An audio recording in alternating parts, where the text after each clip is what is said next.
Hello students, welcome to Learning Arc. और आज हम डिस्कस करने वाले हैं केंद्र विद्यालय में जो पीआरटी टीचर का एग्ज़ाम होता है उसमें जो साइंस पार्ट होता है हम उसको बेसिकली डिस्कस करने वाले हैं।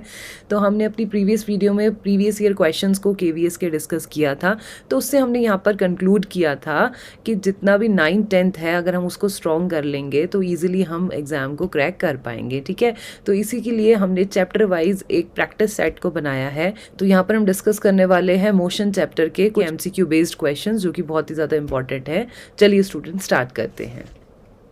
Now question number 1, a bus increases its speed from 36 km per hour to 72 km per hour in 10 seconds. Its acceleration, हमें इसको acceleration निकालना है और हमें पता है acceleration का फॉर्मूला क्या होता है, final velocity minus initial velocity upon time. Fine, तो अब हम देखें अगर 36 क्या है, 36 हमें दे रखा है u की वैल्यू, यानी कि u is what, initial velocity, और फाइनल वेलोसिटी हमें दे रखी है 72। फाइन, ये हमें फाइनल दे रखी है और ये हमें क्या दे रखा है, ये दे रखा है हमें time.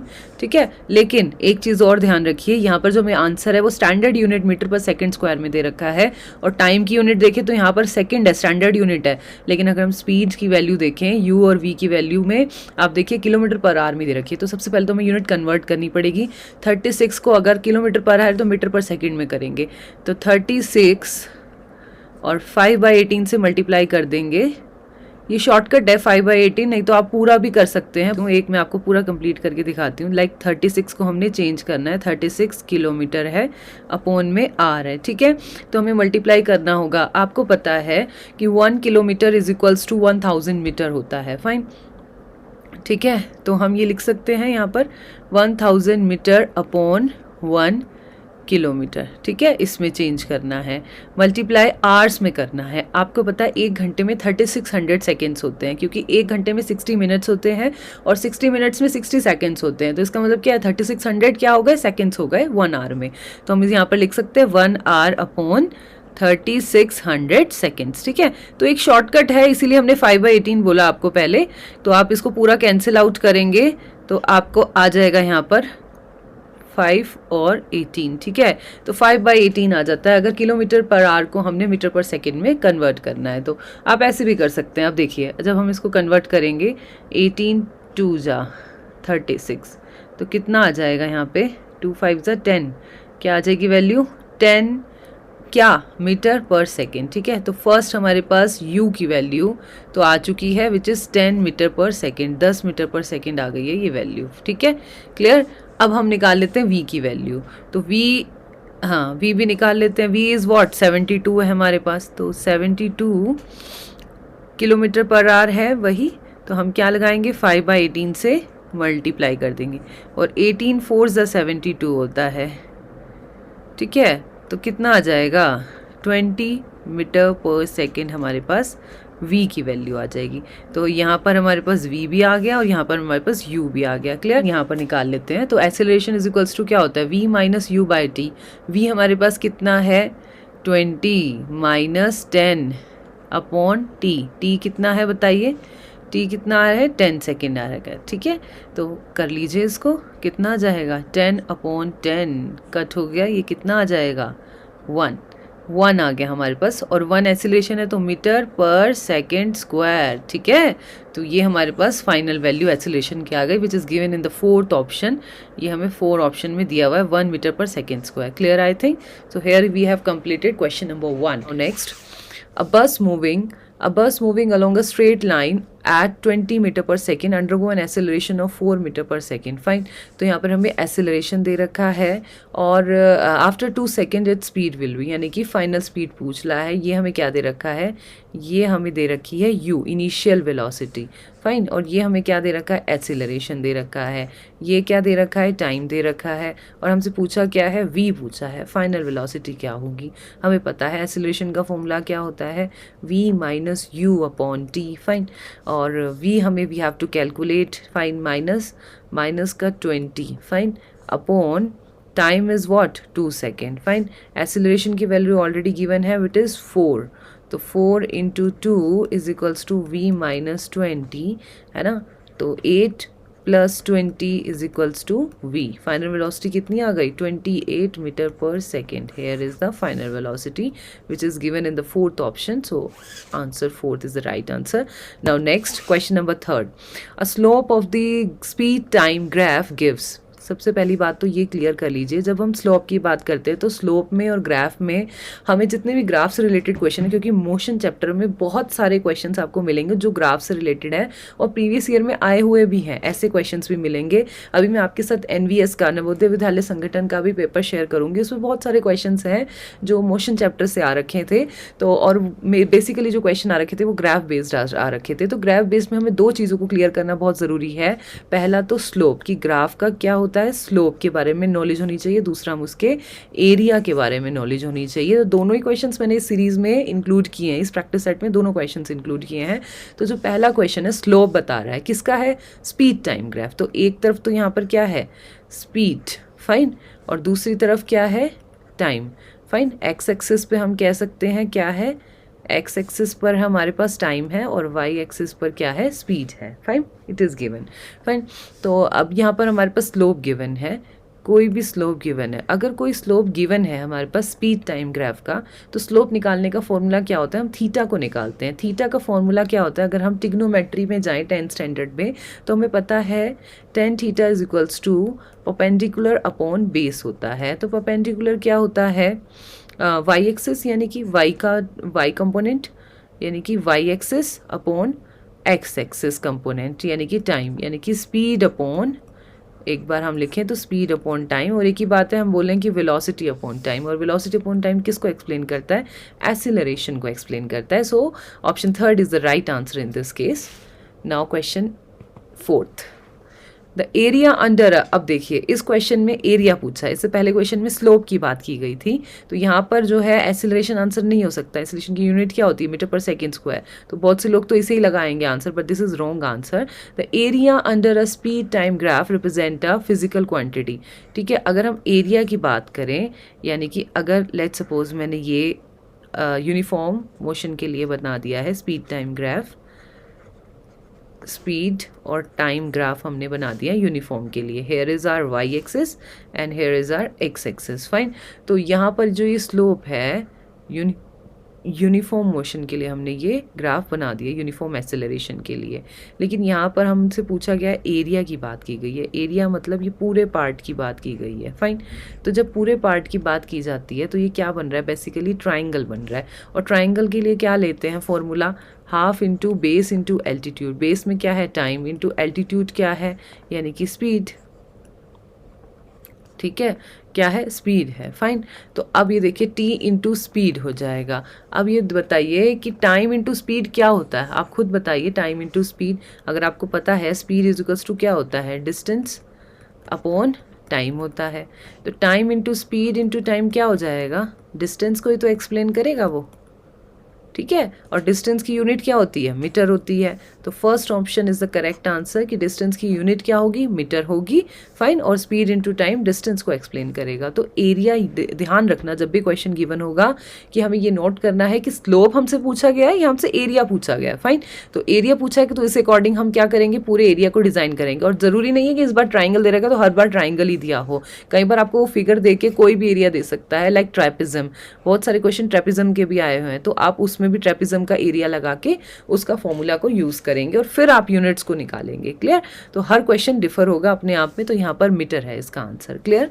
Now next question number 5, if the displacement of a object is proportional to the square of the time then the object is moving with, fine. पहली बात तो हमें रिलेशन निकालना है डिस्प्लेसमेंट, यानी कि s इज इक्वल्स टू, हमें पता है इक्वेशन ऑफ मोशन होता है s is equals to ut plus half at square, fine.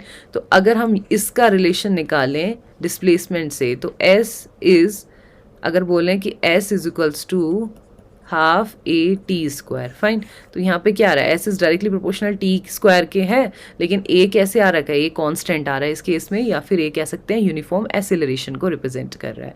तो अगर हम देखें यहाँ पर यूनिफॉर्म वेलोसिटी को बिल्कुल भी नहीं रिप्रेजेंट करेगा, यूनिफॉर्म एक्सेलरेशन बिल्कुल करेगा, इंक्रीजिंग एक्सेलरेशन डिक्रीजिंग कोई मतलब ही नहीं है।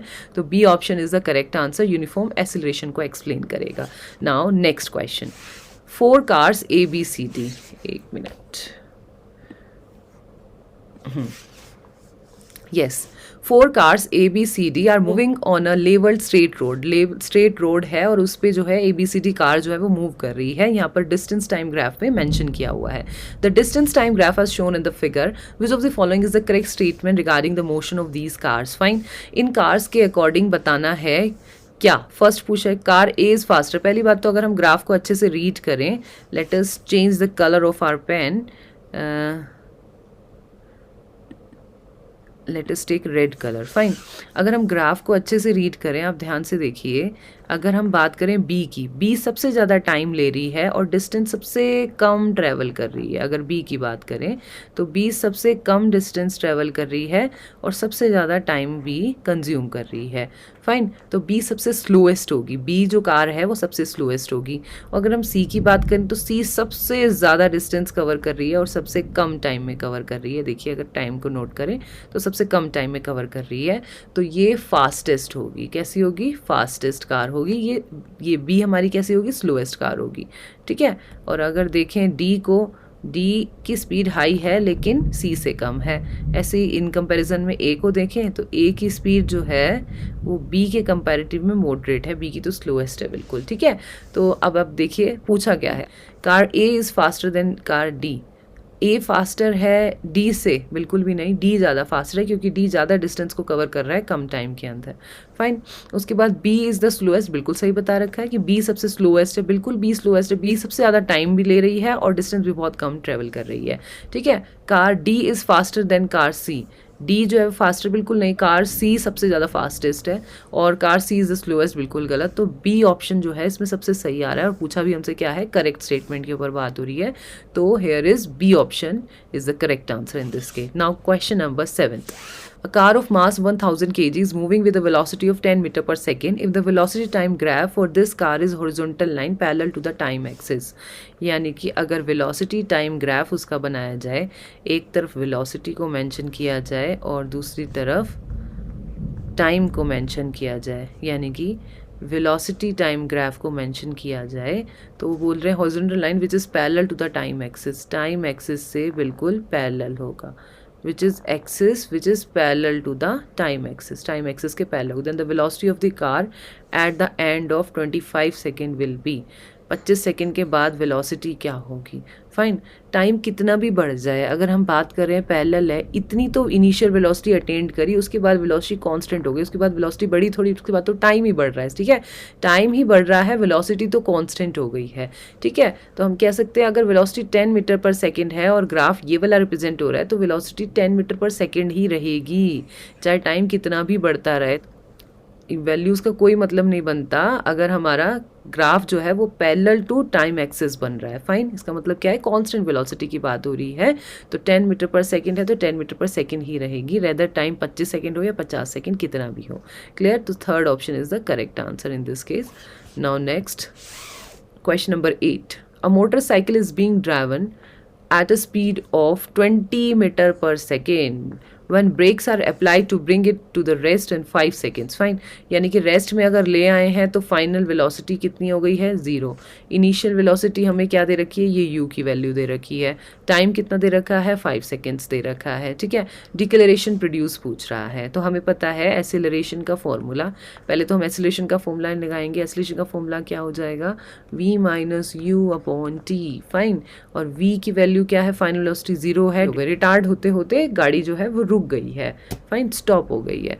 तो 0 minus 20 upon time is 5 seconds. तो हेयर इज़ 4. अगर हम यहाँ पर ध्यान से देखें तो हमारे पास -4 आ रहा है रिटार्डेशन, लेकिन यहाँ पर उन्होंने पहले लाइन में बोल दिया declaration produce in this case will be. Declaration क्या होता है? नेगेटिव ऑफ एसिलरेशन होता है. तो माइनस की जब हम मल्टीप्लाई करेंगे -4 के अंदर तो आंसर शुड बी +4. तो आंसर क्या आएगा?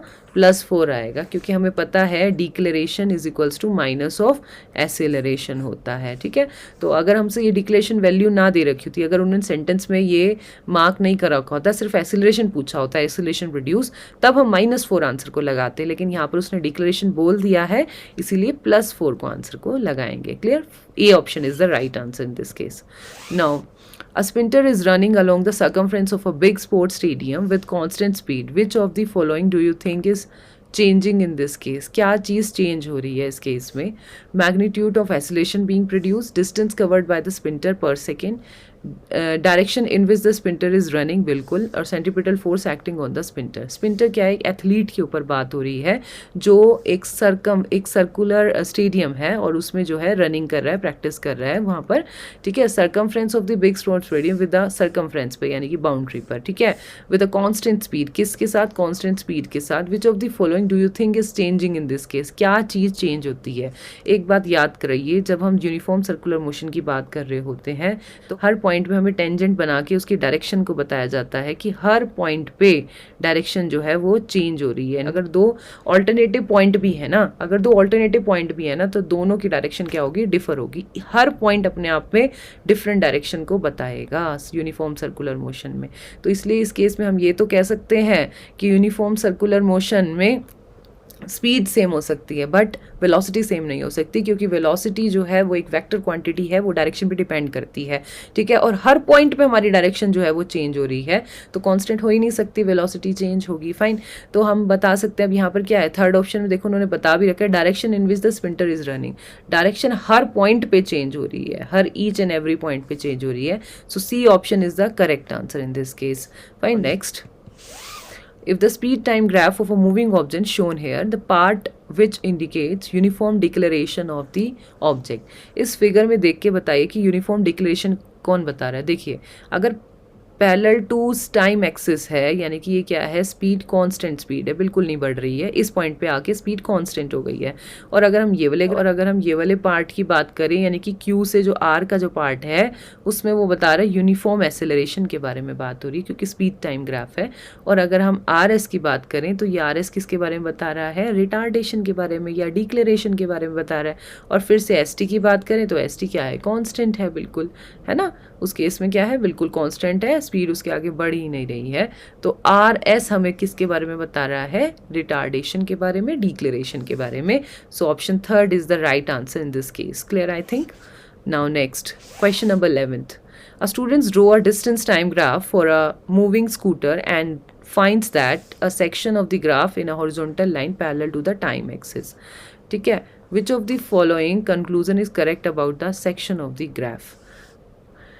Student draw a distance time graph, यानी कि डिस्टेंस टाइम ग्राफ है, एक तरफ तो है डिस्टेंस और दूसरी तरफ क्या है, टाइम। तो डिस्टेंस और टाइम ग्राफ है, moving for a moving scooter and find that a section of the graph is a horizontal line parallel to the time axis, यानी कि हॉरिजॉन्टल लाइन आ रही है ग्राफ में which is parallel to time axis, यानी कि constant को show कर रहा है। Which of the following conclude the correct about the section of the graph? The scooter has a uniform speed in this section.